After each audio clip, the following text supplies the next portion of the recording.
Why, hello everybody. My name is Steve Usher and a warm welcome to the Experienced Designers podcast.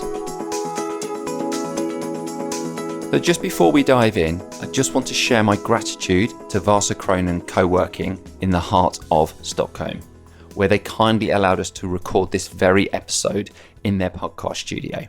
So thank you so much to Henrik and Hannah for organising this. I really do appreciate it. And also great equipment to use as well. So thank you.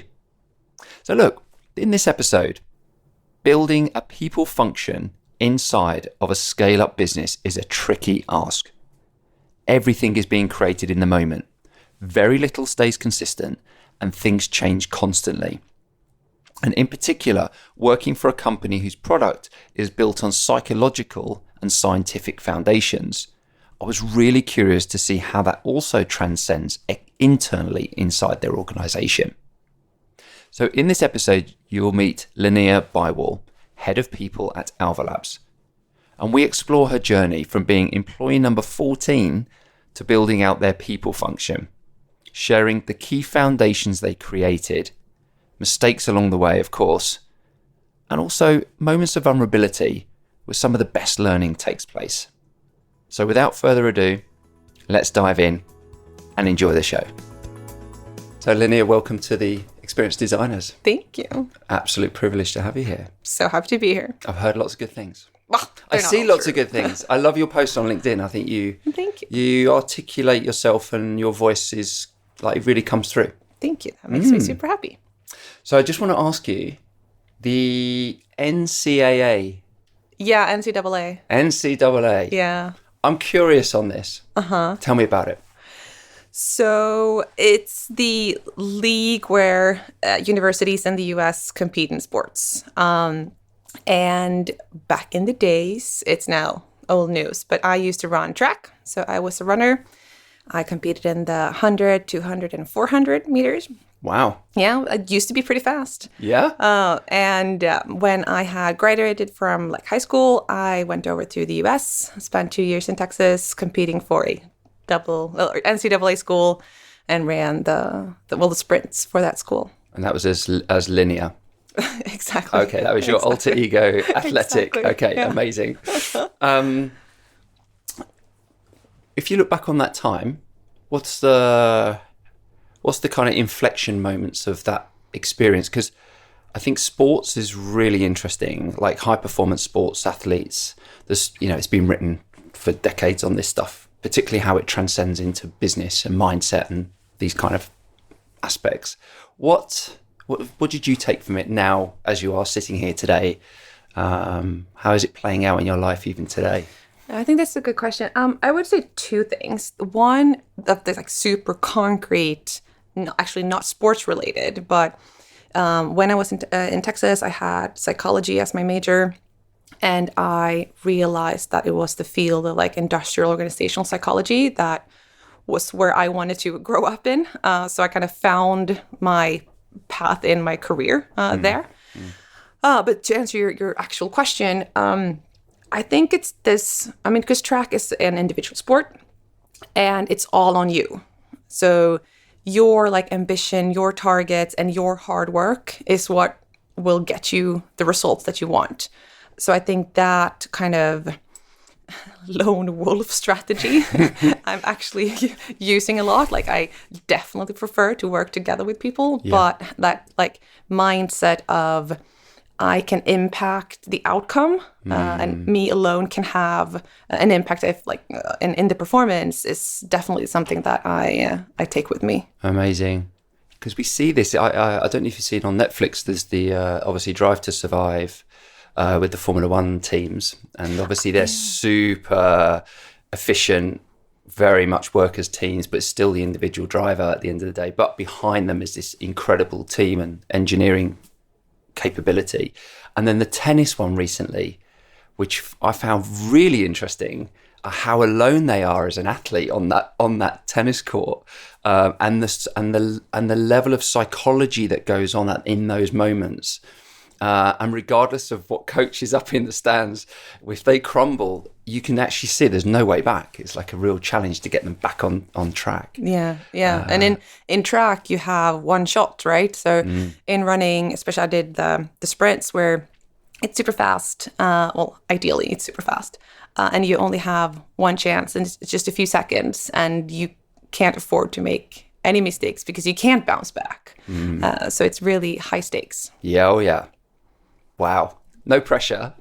No pressure at all. Like all comes together, those micro kind of, the micro inputs suddenly come to this one moment in time that you then deliver on. Yeah.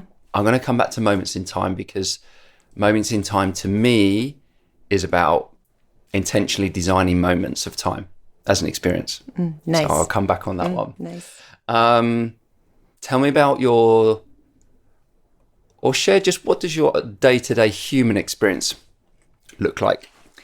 In a professional context or life context? A life human. I like to look at it as a complete human experience, just to give us some. Right. So a day in my life human experience is I'm never alone because I have 2 kids. So there's also then like a constant sound or wall of sound around me. A lot of people, or 2 people, screaming mama. But other than that, lovely, fantastic husband, a house that we're renovating, a fantastic job that I love. I still spend a lot of time like working out, and that's my like calm place. So I think the human experience is a lot of interactions, both at home, with family, with friends, and then at work. When people accidentally stumble on my calendar, they freak out, because my job is technically to, interact with people, to meet the people that are in our company or like external stakeholders. So I talk and listen a lot, I guess. That's a good quality, listening. I don't know if I'm great at it, though. I do it. I don't know if I succeed. So tell me, how has your work experience shifted over, say, the last 5 years? What's the experience that you've gone through personally, in terms of both what's happened in the world, but also your own journey as well? Right. So, 5 years ago, I was a leadership consultant. And then for the last 4 years, I've been head of people at Alva Labs.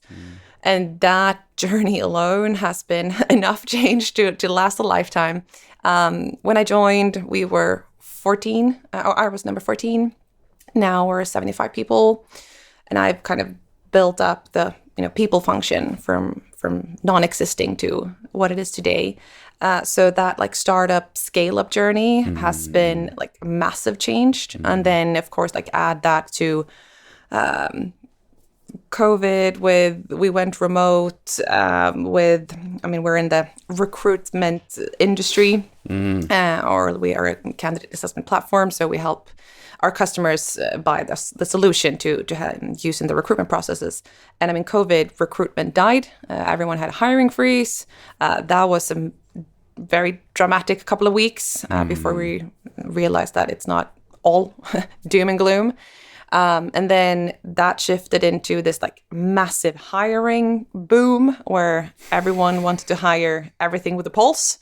And then now it's this, I guess, going back to some sort of more normal state where companies will grow, but not hyper growth everywhere, and more intention in their hiring, which is, I guess, a good place. So, long rant here maybe, but a lot of change. And I think for me personally, I went from having no clue what HR is, I guess, to now pretending that I know.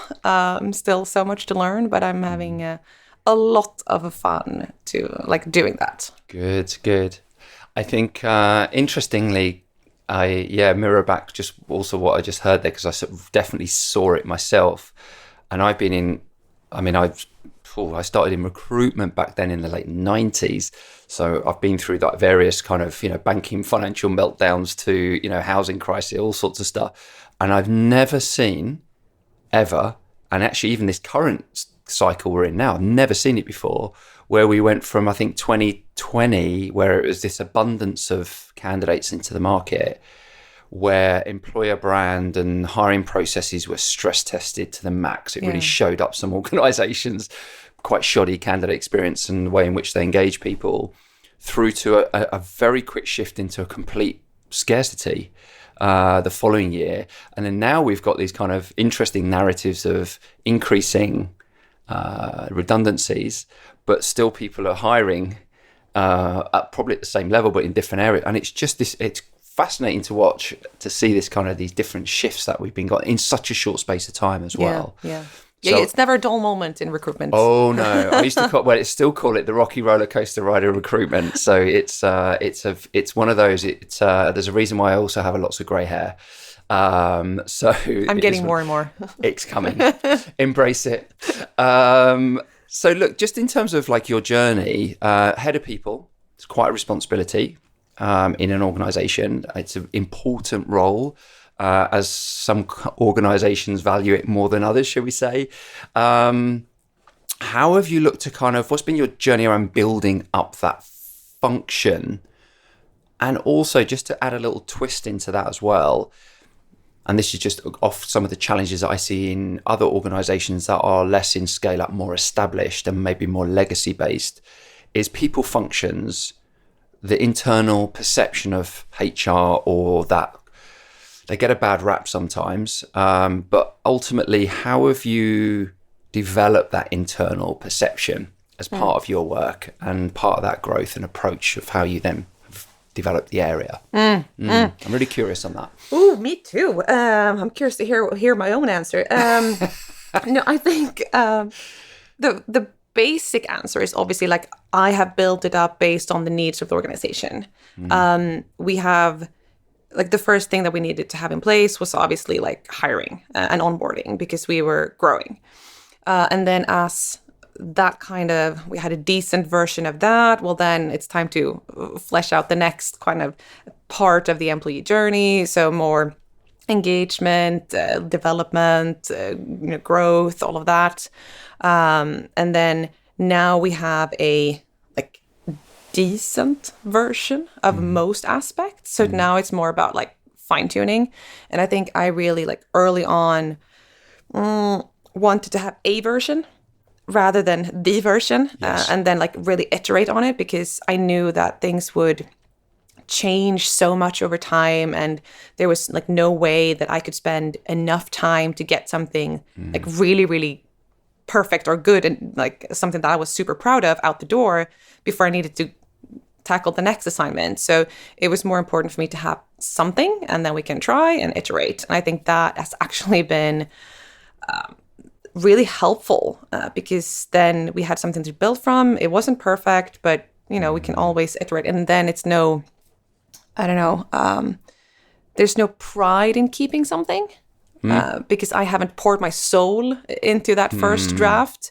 So I think that has actually helped to move on to the next part of the question. The perception internally has probably been that it is a evolving process, and I don't have all the answers, but rather the employees and the candidates will have a lot of the answers. So by establishing something, believing these are my guidelines, and this is what I believe in, and then really listen to the feedback and build off those insights has been something that I'm trying to do, at least. Yeah. Where'd you start? I don't know. I think now when I look back at it, it's easier to find the plan than I think than it was to have that plan moving forward, because then I think it was based on the need of the organization. But when I look back at it, I think I would summarize that there are a few building blocks that I have tried to use, or subconsciously use, because they matter to me. One aspect is I want the stuff that we do at Alva to be scientifically based or evidence based. So, and that comes into how we hire, how we onboard, how we develop people. I don't want it to be just HR fluff. if one can say that. And I think that has really that really impacts the internal view of it. It's not just me making stuff up. It's rather like, this is best practice. This is how things should be done, and that's what we're striving for. So, like, evidence-based is one aspect. I think goal setting, being really clear with like expectations and goals is, like, for me, like a super powerful tool, and something that we have established, or I tried to at least incorporate pretty early on. So having clear like ramping targets for the onboarding, having clear targets for all the roles so that everyone knew what was expected of them. Yeah. That has now translated into like a career framework and stuff like that. So evidence-based, clear expectations. Big fan of like positive reinforcement. Just making sure that there's that feedback loop, that we practice feedback, that we make sure to appreciate what people are doing. I mean, it's really not that hard. I hate when I quote, or I hate this quote from myself, but it is a decent quote still. But, you know, how you would train a dog, where when they do the right behavior, you give them a treat. That's how you can bring up your kids. When they hang the jacket on the hanger, you can high five them.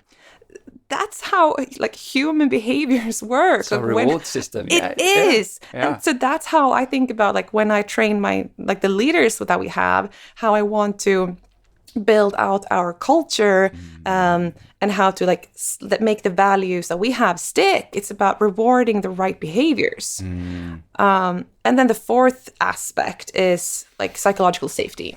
Big fan. Yeah. Okay. Yeah. Big fan of like making sure that we have the strongest teams. And if we don't have psychological safety, we're never going to be successful in what we do. So I think like looking back at it, it is those four aspects that's been important. And you can kind of, at least now when I look back, can see that that has influenced me a lot, and hopefully will influence how I do things.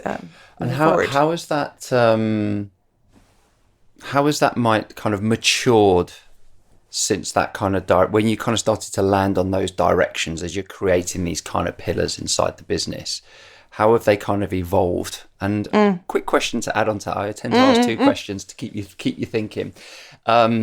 Any mistakes on any of those along the way that you'd be open to sharing, where something like so many car crash? So many crashes. No, but I think I can try to really exemplify with, if we look at the setting targets aspect. So I think the first iteration was just, okay, we need to hire, we're going to grow. Then I need to know how will this person be successful? What are they measured on?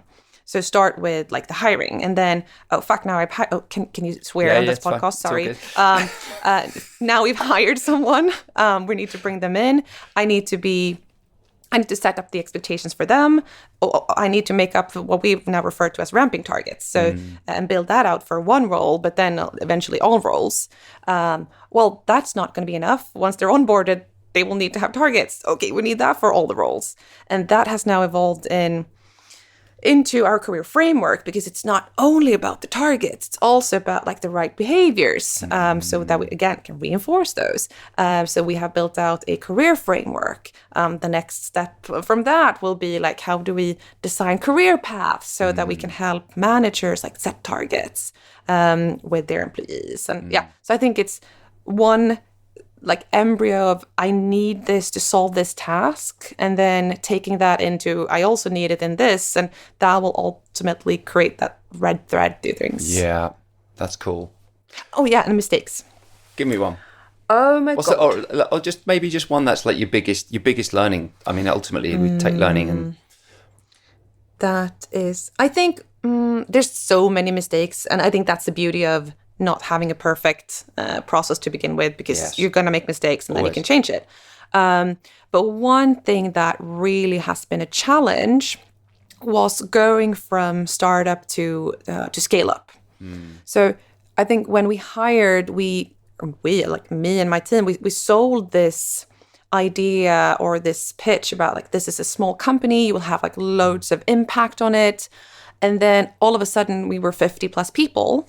And then well, you're also going to have to do your job, not just create and do everything and have your fingers in all the cookie jars, but actually focus on like one thing. And I think that mismatch in expectations was like a challenge, and we lost like some really good employees due to like them wanting to be on that smaller team, having that impact, and then all of a sudden we couldn't offer it. So that's been like a tricky challenge, and inevitable though, I think, because it's it's a maturing business, and things start to foundationally start to cement a bit more. And then it requires people to maybe let go of some of the things they were doing before, because it has to, it's kind of an evolutionary thing. It has to happen. Yeah. Unless it's a completely, I don't know. I don't think it's, even if it was more of like a holacracy environment with, no management and self-organized, I still think you'd have some elements where there are some very clear distinctions between roles. Yeah. It's tricky. It is tricky. Because people, particularly when you're moving quite quick, if you scale up with the number of people quite quickly, that period of time for those that you set that expectation to, that's not long, like a year later, things are changing already. So I can understand there was some conflict in that and some reaction. Yeah. And then we did like such a rookie mistake with some key managers being on parental leave, not making sure that we like filled their shoes in the like that period. So leaving some employees like slightly leaderless. And when you have a lot of like new managers that needs that support, I mean, now that's, we created a great process based on that. Like when you're away, make sure that you cover that person so that you can help the team and continue as business as usual. But that was a very important learning. Oh, yeah. Yeah. Can I just ask, I just want to look back to something as well, because it's obviously it's an intrinsic essence of Alva Labs. And actually, given I think around about 50% of our listeners are in the US, I don't know if you guys are in the US. We are. You are? Yeah. Very cool. What do Alva Labs do?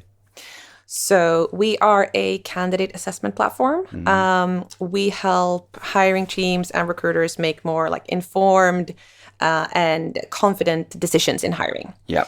And we do that with a platform that's offering like psychometric assessments, so personality tests, logic ability tests, format for structured interviews, and now the last edition is coding tests. Nice. So we do that with kind of like the candidate experience in like to be the North Star, that we really want to support the candidate and help create those like fantastic matches between organization and candidate. So how does that, in terms of that mindset around psychological and also, you said it earlier, science, right. Sorry, being kind of science-backed, which is obviously very intrinsic to your product externally. Talk me, let's go deeper on this internally, because I like when you said it, I was like, that sounds cool, science-backed.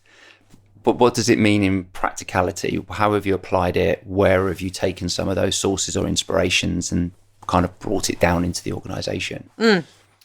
I think, if we kind of briefly go through the employee experience, I think when it comes to like the attraction phase, okay, what do we know? Well, we know that a lot of companies aren't offering the like same opportunities for all candidates to apply for jobs and to be like even considered by that company. So one way that we are trying to attract a more like diverse workforce is by using like gender neutral language in our job ads. We know based on research that like women tend to not apply if it's very like male coded language. Well, but at the same time, men will still apply if the language is like neutral or like feminine. So that's just a smart move to check. Absolutely. Check that. So another thing is that we often reduce the level or the number of requirements that we demand from a job ad. Because again, based on science, we know that men tend to apply when they match like 50-ish% of the requirements in the job ad, where female applicants will only apply if they match about like 90%. So you're losing out on talent if you're not adapting how you attract talent. Yeah. So I think that's like one aspect when it comes to hiring. Obviously, like what methods are most predictive of job performance. So when we look at research, the like structured interview, a really good like work sample test, together with a like more objective screening process where we use psychometric assessments, obviously, instead of like a CV screen. We don't read cover letters. I would never, never read a cover letter. Yeah. So that's how we like, plan our hiring process. And then when it comes to more like onboarding, what tools do we have to impact performance? Well, it's setting targets and giving feedback. Same thing when it comes to like building up teams. Well, psychological safety is the most important aspect for like high performing teams. When I design our like leadership programs, I think the worst thing that you can do if you want to follow like science is send all your leaders to a 3-day course at some fancy place. And then when they come back, like crossing your fingers and hoping that they will be better, because they won't be. Yeah. If you want effect from like your leadership development initiatives, it needs to be based on the need of the organization. That's why we measure like what is working, not working when it comes to leadership. It needs to be like spread out over time with like super practical like exercises, assignments. That's why like the leadership program that we have is well, the basic one is 6 workshops for 2 hours with assignments at home, where it's poor managers. I force them to like videotape when they give feedback, when they coach their employees, so they have to watch themselves do it. So important. Third eye. They hate it, but it's great. It's so powerful. Yeah, it is. It's so powerful. It's really good. So I think that's just a few examples of taking like the theoretical like research and turning that into like a practical, usable way of planning your people processes. Can we just delve a little bit into also psychological safety? For sure. There's a great book, Fearless Organization, which is a great book on the topic. What's your, how does it play out in, and I think this is also such a big area as well for organizations that aren't practicing this or aren't using some of the methods in this area. We're hearing, from an industry point of view, there's a big thing I heard the other day about building trust. That trust has been eroded in organizations, and it's becoming a bit of a trend now in terms of a focus area. Like the light is now being shone on the level of trust. And it can't help but connect that in as well, that we're in this time where we need to build more trust with our employees and also give them a voice, and also bring them to the table to co-create or to identify which problems are more meaningful to them, not just the organization, and then solve it together. I mean, it sounds so simple. It does. But of course, we've got some way to go. But I think I definitely support, psychological safety plays a huge component of that, taking a group of people who is used to an environment or is working, or their experience of the current environment is there isn't really anything there that supports that, and taking them into a transition into one that has got the safety. What's been your experience in terms of how it's played out, or your experience of it, and what have you taken from that, from that area? That it's not a quick fix, that it's something that you need to incorporate in like everything that you do, and that you need to train people to practice those behaviors. So I think that's the realistic answer. The practical answer of like how have we tried to do it is that we run workshops on the topic twice a year. This is not something that I believe, honestly, like this is what will do the trick. But it's like practicing those behaviors, putting the emphasis on like this is something that we value. And like the content of that has been trying to boost psychological safety, either like across team or within team. And what it's always about is practicing taking interpersonal risk and like showing each other that it's safe to do so.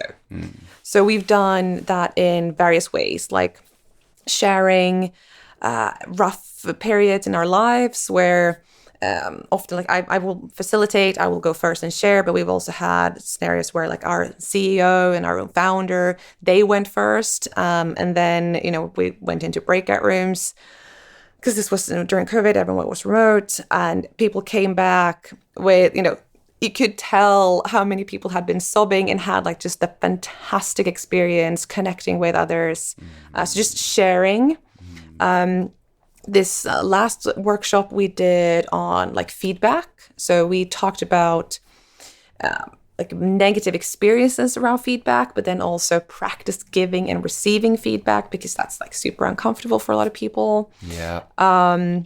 We've done like setting up what type of behaviors are helpful in like our team based on our values, where I actually joined all the different like department meetings to follow up on like how have you, like what behaviors are you committed to this week? How did it go? What were the implications of focusing on these behaviors? So we've done a lot of like different things to try to just, again, like practice these behaviors. But then it's like something that we need to constantly work with because, I mean, as you said, with like building trust isn't built in a workshop. No. We can boost it, we can help it, and we can put the spotlight on it. But that happens in the relationship between people. And we don't always succeed, but we try. We know that it's important, and we try to create opportunities for building trust. But at the end of the day, it happens between the individuals, and I can't control all of it. It's such a, God, there's so many things coming to mind. There's this thing on one side, I'm thinking, there's this thing of like spirituality, of energy, of self-healing. There's all of this side, I think, is coming more and more. I was at something the other weekend and it was incredibly deep work. And on the third day, I was the only guy in there and there was 30 people in the room. So it's quite an interesting observation of that self-awareness and self-work that we all need to do. And on some level, everyone's struggling on some level. So I think having that kind of space to do that and to work on yourself, or to also have an environment like that. And I absolutely honour and respect your CEO to also stand there or sit there and be completely, or be open and share something that is meaningful.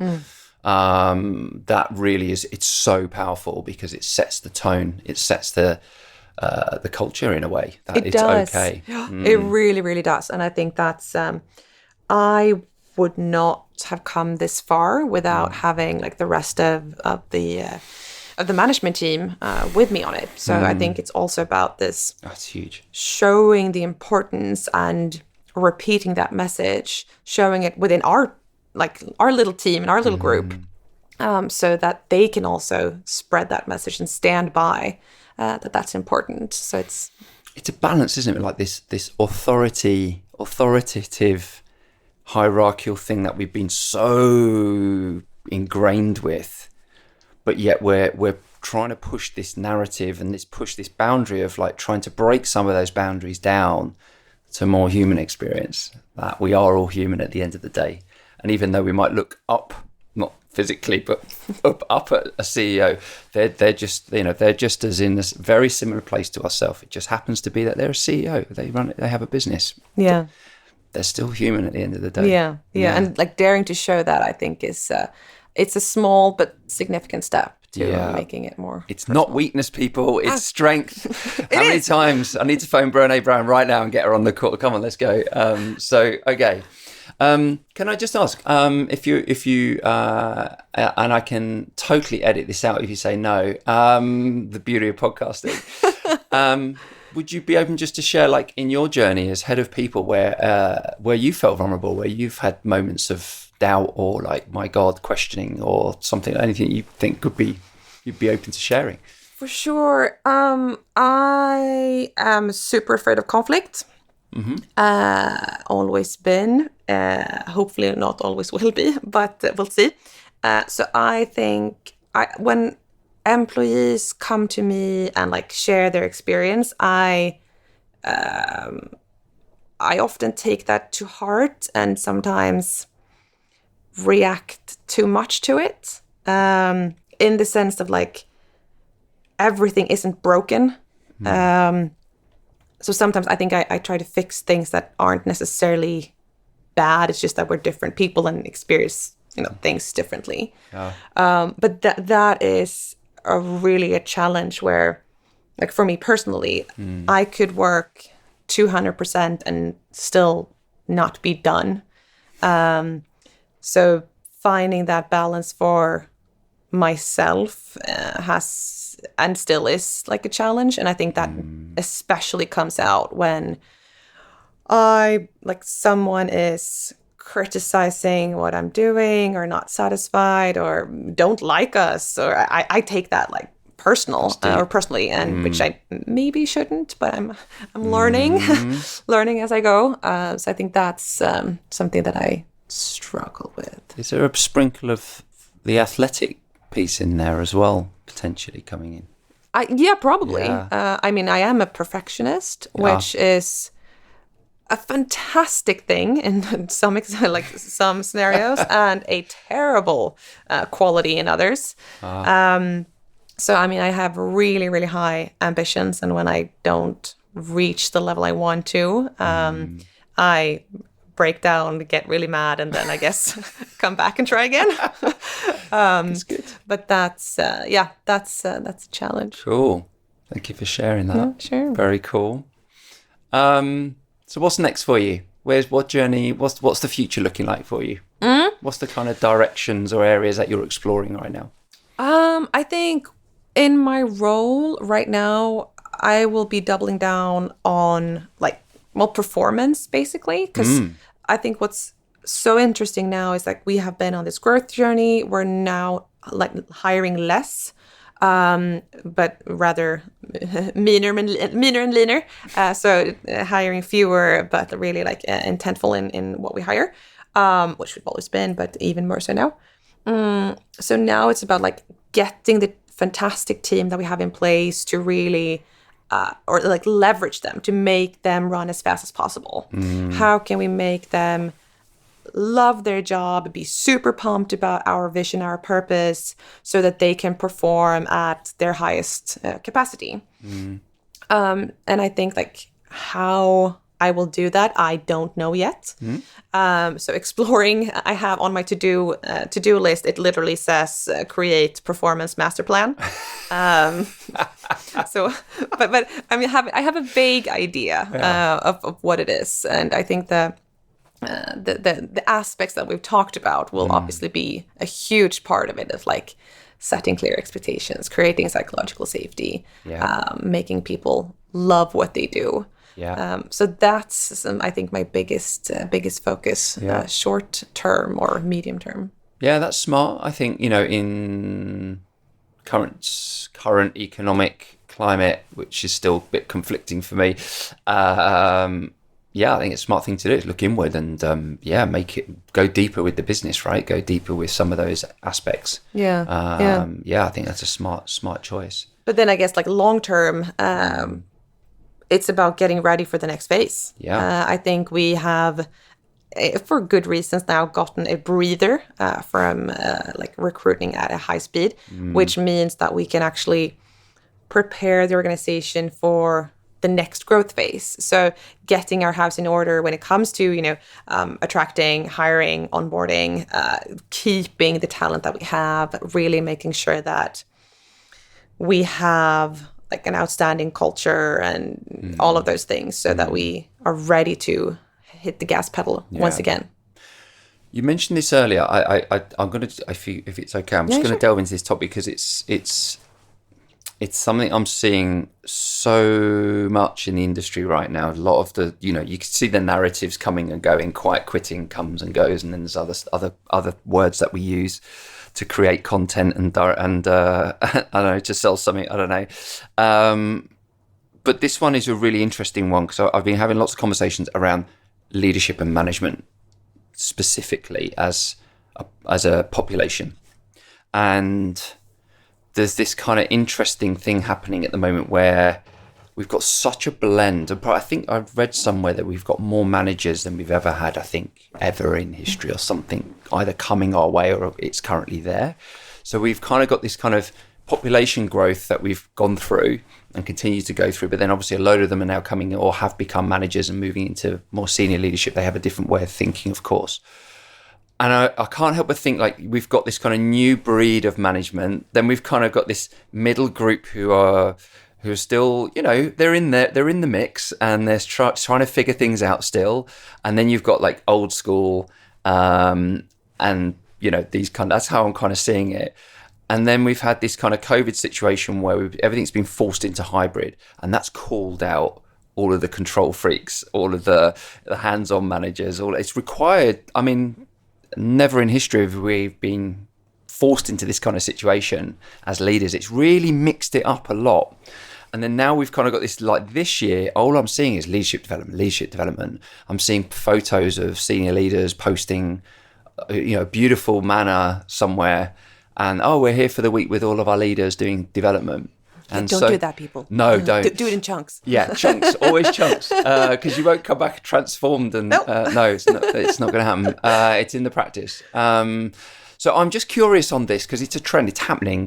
Companies are investing a huge amount of money in leadership development, and rightly so. I think it's the right thing. For sure.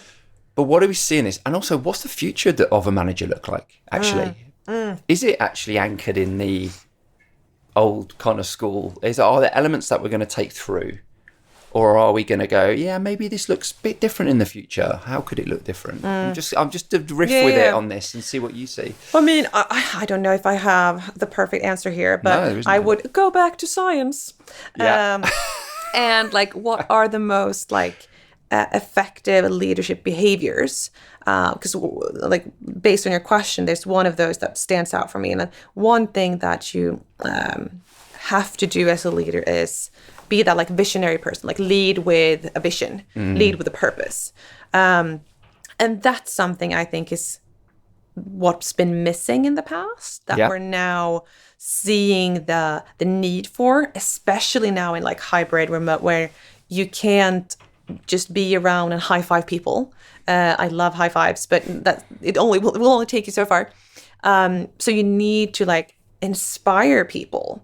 So that's something that has been important. I don't think we put enough like emphasis on it, but I think that's what leaders of the future will really nail. And then I think like the second aspect, I think it's about like being a role model. That you have to lead by example. I mean, based on some of the aspects that we've discussed around like psychological safety, it's about daring to be, vulnerable, daring to build that trust, daring to be personal. That it's like leadership has been like mystified a bit. And I think it's just a person that has a different job. But in that job, it requires to like get people to trust you and follow you. Yeah. And you do that by leading by example. Yeah.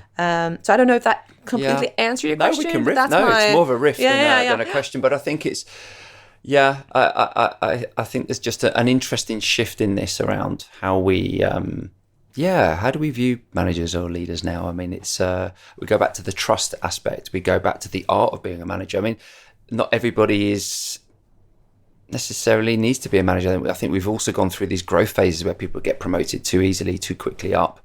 I've made that mistake in previous company I owned, and it's not great. And you go back about the qualities of what's the qualities of a manager. And it's also about that has been the traditional career path, right? So growth has been equal to a managerial position. Yes. And that's very true. That sucks because not everyone should be a manager and B want to be a manager. So I think it's also about like building out an alternative for career progression that's just doesn't involve leadership. No, I agree. I always think it's more lateral than up. Yeah. And also, if you're going to be a manager, with the greatest respect, you're going to be responsible for probably one of the most complex beings on this planet, and not just one of them. No, several. Several. So, Yeah. it's quite a task. Yeah. And you need to love putting time in those people, because I think, like, going back to what I said before, like, it's been, this is how I make a career. This is how I increase my salary. This is how I get status. But I don't want to do the actual job. I just want to, if I was a, high performing salesperson, now I have a sales team. I just want to continue talking to customers and do sales. Or I'm an engineer. I just want to code. I don't want to lead these people, even though I'm an engineering manager. If you have a managerial position, you need to invest time and effort into being a manager. And I think that organizations need to state that, this is what the role requires, and also then give time and opportunities to actually be successful in that, so that you actually plan the role based on spending time with the people that you lead. And then also encourage those managers to look after themselves and work on themselves just as much as their team as well. Yeah. It's all part of the package. Self-leadership, self-discovery, self-awareness, all plays a huge part. Very cool. Okay. Any parting gifts or closing thoughts that you'd like to just share out? If somebody was listening, perhaps in a similar size organization or scale up, or anything that you think would resonate based on your journey. Are there any kind of top tips you'd share out or thoughts? I think I would not have been successful, and I mean, I will let others judge if it's successful or not, but I wouldn't have gotten to where I am if I didn't collaborate with other people in similar roles. I think my lifeline is I have a tiny little group of people where we've created a Slack channel, and we write to each other about everything, because there's especially the I think HR roles in general you're quite alone. You are. With your, especially in small organization, with your know-how and your profession. So talk to others, share what you're doing, and if you share what you're doing, others will share what they're doing, and that's how you learn and how you iterate and how you come up with a better version of the one that you currently have. So I think that would be my advice: talk to others. I love that. We definitely see that. It's one of the most Shani will definitely back that up, because it was one of the things last year, and we were going out to market just talking to so many people. It was such a thread. You could just see this loneliness in the field right now, with also an increasing burden and questions coming from the business. And of course, as you know only too well, being in a people function, you get full visibility of the whole company. And no matter where the question's coming from, left, right, and centre, you don't always have the answer. Nope, rarely. Very rarely. That's where the resourcefulness comes in. It's huge. It's absolutely huge. So that is really super advice. So cool. Thank you for sharing that. Linnea, thank you so much for coming in. Thank you. It was I really enjoyed the conversation. I'm really curious on Alva. I have been through the tests, and I did learn something about myself, which was very cool. Nice. So it's a good product. And look, thank you for sharing your journey and your story, and everything from Linnea to Linnea, and everything in between. So thank you so much. And thank you so much for having me. Good luck with your journey. Thank you. Thank you. Thank you. And there you have it, another episode of the Experienced Designers podcast. Linnea, thank you so much for joining me on the show. I'm so grateful for your time. And of course, I'm wishing you nothing but the best in your future journey with Alva Labs. So if you like this episode, then please do click, share. It goes a long way to spreading the movement, and also shedding this content out into the world. So thank you all for listening as always. And until the next time, bye for now.